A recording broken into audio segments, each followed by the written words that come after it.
کی تعظیم ہوتے ہوتے قبر کی تعظیم ہونے لگی۔ پہلے آدمی کی تعظیم ہوتی تھی، جب اس آدمی کو دفن کر دیا تو اس کے قبر کی تعظیم ہونے لگی۔ قبر کی تعظیم کی مختلف شکلیں ہیں۔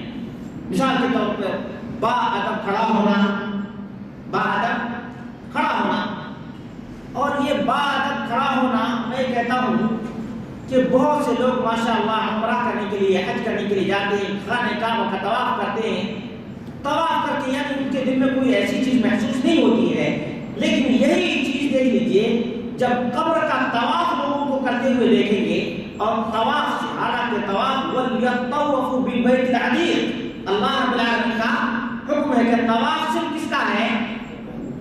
کعبۃ اللہ کا، اس کے علاوہ کسی کا طواف جائز نہیں ہے۔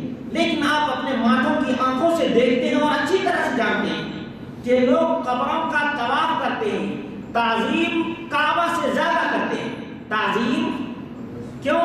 کہ کوئی بھی آدمی جب یہاں سے حج کرنے کے لیے یا عمرہ کرنے کے لیے جاتا ہے، خانہ کعبہ کا طواف کرتا ہے، طواف کر کے جس طرف جانا ہوتا ہے ادھر چلا جاتا ہے بغیر کسی ٹینشن کے۔ لیکن قبر کا طواف کرنے والا قبر کا طواف کرتا ہے اور طواف کرنے کے بعد الٹا پاؤں چلتا ہے۔ کیسے چلتا ہے؟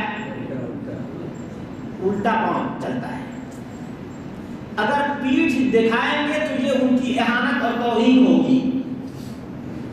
خانہ کعبہ کو اگر کوئی پیٹھ دکھائے، اور یہ شریعت میں سے نہیں ہے، شریعت میں اللہ تعالیٰ نے کوئی ایسی پابندی نہیں لگائی ہے کہ ہم پیٹھ دکھائیں خانہ کعبہ کو تو خانہ کعبہ کی توہین ہو جائے گی، نہیں، ایسی کوئی بات شریعت میں نہیں ہے۔